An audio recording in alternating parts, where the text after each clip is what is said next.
DK Shivakumar ಅವರ ಸರ್ಕಾರದಲ್ಲಿ ಆರಂಭದಲ್ಲೇ ಖಾತೆ ಖ್ಯಾತೆಯ ಬಿಕ್ಕಟ್ಟು ಶುರುವಾಗಿದೆ.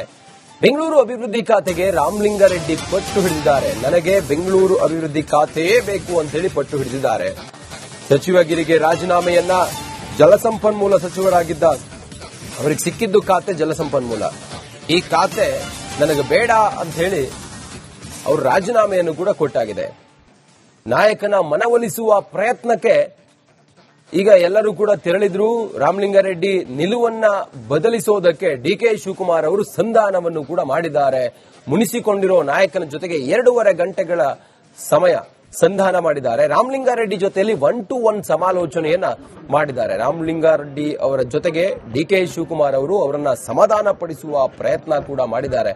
ಸುಮಾರು ನೀವು ಗಮನಿಸ್ತಾ ಇದ್ದಂಗೆ ನಿನ್ನೆ ರಾತ್ರಿ 2.5 ಗಂಟೆ ಸಂಧಾನ ಅವ್ರ ಜೊತೆಯಲ್ಲಿ ಮಾಡಿದ್ದಾರೆ. ಆದ್ರೆ ರಾಮಲಿಂಗಾರೆಡ್ಡಿ ಅವರು ಅಷ್ಟು ಬೇಸರಗೊಂಡವರು.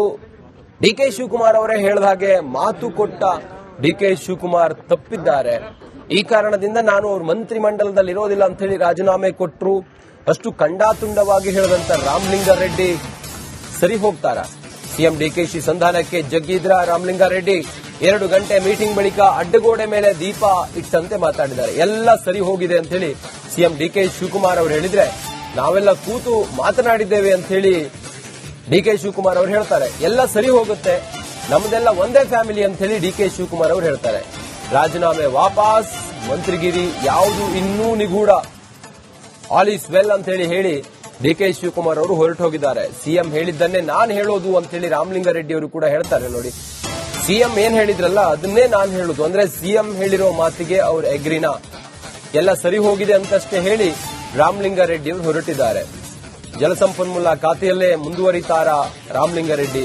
ತನಗೆ ಬೇಡವಾದಂತ ಖಾತೆ ಅದರಲ್ಲೇ ಮುಂದುವರಿತಾರ ರಾಮಲಿಂಗಾರೆಡ್ಡಿ? ಮುಂದಿನ ನಡೆ ಇನ್ನೂ ನಿಗೂಢವಾಗಿದೆ. 9ರಿಂದ ನಾವೆಲ್ಲ ಫ್ರೆಂಡ್ಸ್. ನೋಡ್ರಿ, ನಾನು ರಾಮಲಿಂಗಾರೆಡ್ಡಿ ರೇವಣ್ಣ 80ರಿಂದ ನಾವೆಲ್ಲ ಫ್ರೆಂಡ್ಸ್. ನಾನು ಪ್ರೆಸಿಡೆಂಟ್, ಅವ್ರು ವರ್ಕಿಂಗ್ ಪ್ರೆಸಿಡೆಂಟ್. ನಾನು ಮಿನಿಸ್ಟ್ರು, ನಾನು ಚೀಫ್ ಮಿನಿಸ್ಟ್ರು, ಅವರು ಮಿನಿಸ್ಟ್ರು. ನಾವೆಲ್ಲ ಫ್ರೆಂಡ್ಸ್. ಒಂದೇ ಪಾರ್ಟಿಲಿ ಬೆಳೆದವರು, ಪಾರ್ಟಿ ಉಳಿಸ್ತಾ ಇರೋರು, ಬೆಂಗಳೂರು ಒಳ್ಳೇದಾಗಬೇಕು ಅನ್ನೋದು. ಸೊ ನಾವೆಲ್ಲ ಕೂತ್ಕೊಂಡು ಮಾತಾಡಿದ್ದೀವಿ. We will sort out our self. It is a family problem, nothing to worry. Miscommunication it is a miscommunication ಅವ್ರೇನು ಪಾರ್ಟಿ ಬಿಟ್ಟು ಹೊಂಟೋಗ್ತೀನಿ ಅಂತ ಹೇಳಿದ್ದಾರೆ. ಅವ್ರು ನೋವುನಾಗಿ ಹೇಳ್ಕೊಂಡಿದ್ದಾರೆ. Miscommunication, something has happened, will sort it out. ನಿಮ್ಗೆ ಹೇಳಕ್ಕಾಯ್ತಿದ್ದಾ? ಓಲಿ ನಾನು ಮೀಡಿಯಾಗೆ ಖಾತೆ ವಿಚಾರ, ಮತ್ತೊಂದು ವಿಚಾರ, ಅಲ್ಲಿ ಏನ್ ಮಾತಾಡೋದು, ಏನ್ ಊಟ ಮಾಡೋದು ಅಂತ ಹೇಳಕ್ಕಾಗ್ತದ? Don't worry. ಖಾತೆ ವಿಚಾರವಾಗಿ ಸರ್ ಸಾಕಷ್ಟು ಆಯ್ತು, ಸಮಥಿಂಗ್ ನಥಿಂಗ್. ಇಲ್ಲಿ ಅವೆಲ್ಲ ಆಗ್ತಾ ಇರಬೇಕು. ಮಳೆ, ಗುಡುಗು, ಬಿಸಿಲು, ಸೂರ್ಯ ಮುಳುಗೋದು, ಸೂರ್ಯ ಹುಟ್ಟೋದು ಎಲ್ಲ ಆಗ್ತದೆ. ನಡೀರಿ, ನಥಿಂಗ್, ಡೋಂಟ್ ವರಿ. ನಾವೆಲ್ಲ ಫಸ್ಟ್ ಕ್ಲಾಸ್ ನಡೆಸ್ತೀವಿ, ನಡೀರಿ. ಒಳ್ಳೆ ಎಲ್ಲ ಸೀನಿಯರ್ ಲೀಡರ್ಸ್ಗೆ ಅವಕಾಶ ಕೊಟ್ಟಿದ್ದೀವಿ, ಎಲ್ಲ ಸರಿ ಮಾಡ್ತೀವಿ. ನಡೀರಿ. ನೋಡ್ರಿ, ಏನ್ ಹೇಳಿದ್ರು ಅದೇ ನಾನು ಹೇಳೋದು. ಓಕೆ ಸರ್, ಸಾಕಷ್ಟು ಕಾರ್ಯಕರ್ತರಿಗೂ ಕೂಡ ಗೊಂದಲ ಇತ್ತು ಸರ್. ಎಲ್ಲ ನಿವಾರಣೆ ಆಗಿದೆ. ಹೋಗಿ ಅಂದ್ರೆ ಸರ್ ವಾಪಸ್ ತಗೊಂತೀರಿ ಸರ್ ರಾಜೀನಾಮೆನ? ಅದೇ ಖಾತೆಯಲ್ಲೇ ಮುಂದುವರಿತೀರಿ ಸರ್? ಅದೇ ಖಾತೆಯಲ್ಲಿ ಮುಂದುವರಿತೀರಿ? ಏನ್ ಹೇಳಿದ್ರು ಅದೇ ನಾನು ಹೇಳೋದು. ಓಕೆ ಸರ್, ಸಾಕಷ್ಟು ಕಾರ್ಯಕರ್ತರಿಗೂ ಕೂಡ ಗೊಂದಲ ಇತ್ತು ಸರ್. ಎಲ್ಲ ನಿವಾರಣೆ ಆಗಿದೆ. ಹೋಗಿ ಅಂದ್ರೆ ಸರ್ ವಾಪಸ್ ತಗೊಂತೀರಿ ಸರ್ ರಾಜೀನಾಮೆನ? ಅದೇ ಖಾತೆಯಲ್ಲೇ ಮುಂದುವರಿತೀರಿ ಸರ್? ಅದೇ ಖಾತೆಯಲ್ಲಿ ಮುಂದುವರಿತೀರಿ? ಏನ್ ಹೇಳಿದ್ರು ಅದೇ ನಾನು ಹೇಳೋದು. ಓಕೆ ಸರ್, ಸಾಕಷ್ಟು ಕಾರ್ಯಕರ್ತರಿಗೂ ಕೂಡ ಗೊಂದಲ ಇತ್ತು ಸರ್. ಹೆಚ್ಚಿನ ಮಾಹಿತಿಯೊಂದಿಗೆ ನಮ್ಮ ಪ್ರತಿನಿಧಿ ಅಭಿಷೇಕ್ ದೂರವಾಣಿ ಸಂಪರ್ಕದಲ್ಲಿದ್ದಾರೆ. ಅಭಿಷೇಕ್, ರಾಮಲಿಂಗಾರೆಡ್ಡಿ ಅವರನ್ನ ಮನವೊಲಿಸುವಲ್ಲಿ ಯಶಸ್ವಿಯಾದ್ರ ಡಿಕೆ ಶಿವಕುಮಾರ್? ನಿನ್ನೆ ಮೀಟಿಂಗ್ ನಲ್ಲಿ ಏನೇನಾಯ್ತು? ರಾಮಲಿಂಗಾರೆಡ್ಡಿ ಅವರು ವಾಟ್ ನೆಕ್ಸ್ಟ್? ಮುಂದಿನ ನಡೆ ಏನು ರಾಮಲಿಂಗಾರೆಡ್ಡಿ ಅವರದು? ಅಭಿಷೇಕ್. ಮೊದಲನೇದಾಗಿ 2-3 ಪಾಸಿಬಿಲಿಟಿ ಆಗಿರುವಂತ ಚಾನ್ಸ್ ಈಗ ನಾವು ಗಮನಿಸಬೇಕಾಗಿರುವಂತದ್ದು. ಕಾರಣ ಏನಂದ್ರೆ ಡಿ.ಕೆ. ಶಿವಕುಮಾರ್ ಅವರು ಮಾತು ಕೊಟ್ಟು ಮಾತನ್ನ ನಾನು ನಡೆಸೋದಿಕ್ ಆಗಿಲ್ಲ ಅಂತ ಖುದ್ದು ಬಹಿರಂಗವಾಗಿ ಮಾಧ್ಯಮದ ಮುಂದೆ ಹೇಳಿಕೆಯನ್ನ ಕೊಟ್ಟಿರುವಂತದ್ದು.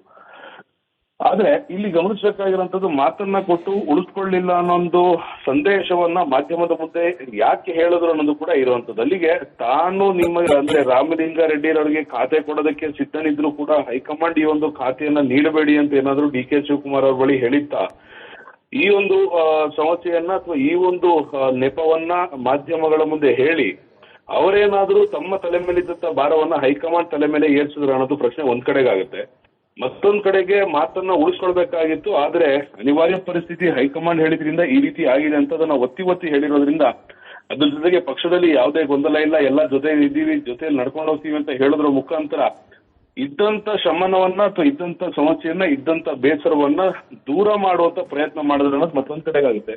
ಆದ್ರೆ ಇದಕ್ಕಿಂತ ಹೆಚ್ಚಾಗಿ ಈಗ ರಾಮಲಿಂಗಾರೆಡ್ಡಿರವರು ಈ ಒಂದು ಸಂಧಾನಕ್ಕೆ ಒಪ್ಪಿದಾರಾ ಇಲ್ವಾ ಅನ್ನೋದು ಕ್ಲಾರಿಟಿಯನ್ನ ಕೊಟ್ಟು ಅವರು ಕೂಡ ಕೊಟ್ಟಿಲ್ಲ. ಆದ್ರೆ ಡಿ.ಕೆ. ಶಿವಕುಮಾರ್ ಅವರು ಮುಖ್ಯಮಂತ್ರಿಯಾಗಿ ಹೇಳಬೇಕಾಗಿರುವಂತದ್ದು ಎಲ್ಲವೂ ಸರಿ ಇದೆ, ಏನೂ ಸಮಸ್ಯೆ ಇಲ್ಲ, ಸರಿಪಡಿಸಿಕೊಂಡು ಹೋಗ್ತೇವೆ, ಯಾವುದೂ ಕೂಡ ಸಮಸ್ಯೆ ಇಲ್ಲ ಅನ್ನೋದು ದಾಟಿಯಲ್ಲಿ ಮಾತನಾಡಿದ್ದಾರೆ. ಅಲ್ಲಿಗೆ ಇನ್ನೂ ಕೂಡ ಬಗೆಹರಿದಿಲ್ಲ ಅನ್ನೋದು ಕ್ಲಾರಿಟಿ ಸಿಗ್ತಾ ಇರುವಂತದ್ದು. ಆದ್ರೆ ರಾಜೀನಾಮೆ ಪತ್ರವನ್ನ ಸಿಎಂ ರವರ ಕಚೇರಿಗೆ ತಲುಪಿಸಿದ ನಂತರ ನಾನು ರಾಮಲಿಂಗಾರೆಡ್ಡಿ ಜೊತೆ ಮಾತನಾಡ್ತೇನೆ ಅಂತ ಹೇಳಿದ್ರು. ಆದ್ರೆ ರಾಜೀನಾಮೆ ಪತ್ರವನ್ನ ತಿರಸ್ಕಾರ ಮಾಡಿದ್ದೇನೆ ಅಂತ ಇಲ್ಲಿಯವರೆಗೂ ಡಿ.ಕೆ. ಶಿವಕುಮಾರ್ ಅವರು ಕೂಡ ಹೇಳಿಲ್ಲ, ರಾಜೀನಾಮೆನ ವಾಪಸ್ ಪಡೆದಿನ ಅಂತ ರಾಮಲಿಂಗಾರೆಡ್ಡಿ ಅವರು ಕೂಡ ಹೇಳಿಲ್ಲ. ಈ ಕಾರಣದಿಂದಾಗಿ ಇವತ್ತು ಕೂಡ ಈ ಒಂದು ಗೊಂದಲ ಮುಂದುವರಿಯಬಹುದಾ ಅನ್ನೊಂದು ಲೆಕ್ಕಾಚಾರವನ್ನ ನಾವು ಗಮನಿಸಬೇಕಾಗಿರುವಂತದ್ದು. ಅದರ ಜೊತೆಗೆ ರಾಮಲಿಂಗಾರೆಡ್ಡಿ ಯಾವುದೇ ಕಾರಣಕ್ಕೂ ಕೂಡ ಅವರು ಬಯಸಿದಂತ ಖಾತೆಯನ್ನ ಹೊರತುಪಡಿಸಿ ಬೇರೆ ಖಾತೆಯನ್ನ ನಾನು ಈ ಬಾರಿ ಒಪ್ಪೋದಿಲ್ಲ ಅಂತ ಅವರ ಆತ್ಮೀಯರ ಬಳಿ ಹೇಳ್ಕೊಂಡಿರೋದ್ರಿಂದ ಡಿ.ಕೆ. ಶಿವಕುಮಾರ್ ಆಗಲಿ ಯಾರಾದ್ರೂ ಆಗಲಿ ಅಂದ್ರೆ ಮತದಾರರಾಗಲಿ ಯಾರು ಕನ್ವಿನ್ಸ್ ಮಾಡಿದ್ರು ಕೂಡ ನಾನು ಈ ಬಾರಿ ನನಗೆ ಬೇಕಾದಂತ ಖಾತೆಯನ್ನ ಕೊಟ್ಟರೆ ಮಾತ್ರ ಮುಂದುವರಿಯೋದು ಅನ್ನೊಂದು ಲೆಕ್ಕಾಚಾರದಲ್ಲಿ ಇರೋದ್ರಿಂದ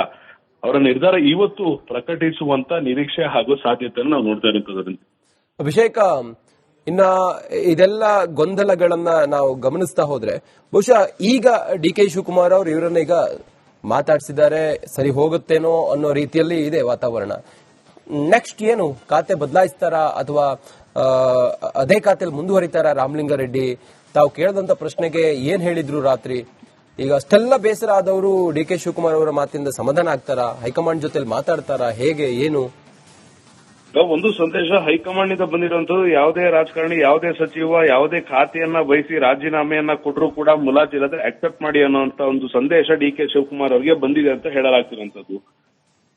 ಇಂಥ ಸಂದರ್ಭದಲ್ಲಿ ರಾಮಲಿಂಗಾರೆಡ್ಡಿರವರು ತಮ್ಮ ಡಿಸಿಷನ್ ಅನ್ನ ರೀಥಿಂಕ್ ಮಾಡಿ ಅವರು ರಾಜೀನಾಮೆಯನ್ನ ವಾಪಸ್ ಪಡೆಯುವಂತ ಸಾಧ್ಯತೆ ಸದ್ಯದ ಮಟ್ಟಿಗೆ ಕಡಿಮೆ ಇರುವಂತದ್ದು. ಕಾರಣ ಏನಂದ್ರೆ ನೆನೆ ಬಹಿರಂಗವಾಗಿ ಪತ್ರಿಕಾಗೋಷ್ಠಿಯಲ್ಲಿ ರಾಜೀನಾಮೆ ಪತ್ರಕ್ಕೆ ಸಹಿ ಹಾಕಿ ತಮ್ಮ ಕಾರ್ಯಕರ್ತರ ನಡುವೆ ಅವರ ಮಧ್ಯೆ ಒತ್ತಡ ಇದ್ದರೂ ಕೂಡ ಅದನ್ನ ಲೆಕ್ಕಿಸದೆ ಅವರು ರಾಜೀನಾಮೆಯನ್ನ ನೀಡಿದ್ದಾರೆ. ಅವರು ಪತ್ರದಲ್ಲಿ ಬರೆದಿರುವಂತಹ ಒಂದು ವಿಚಾರ, ನನ್ನ ಕಾನ್ಶಿಯಸ್ ವಿರುದ್ಧ ನಾನು ಹೋಗೋದಿಕ್ಕಾಗಲ್ಲ, ಅಂದ್ರೆ ನನ್ನ ಆತ್ಮಸಾಕ್ಷಿ ವಿರುದ್ಧ ಹೋಗೋದಿಕ್ಕಾಗೋದಿಲ್ಲ ಅಂತ ಹೇಳಿದ್ದಾರೆ. ನಿನ್ನೆ ಇದ್ದಂತ ಆತ್ಮಸಾಕ್ಷಿ ಇವತ್ತು ಇಲ್ಲವಾ ಅನ್ನೋ ಒಂದು ಪ್ರಶ್ನೆಯನ್ನ ಯಾರು ಬೇಕಾದ್ರೂ ಮಾಡಬಹುದು.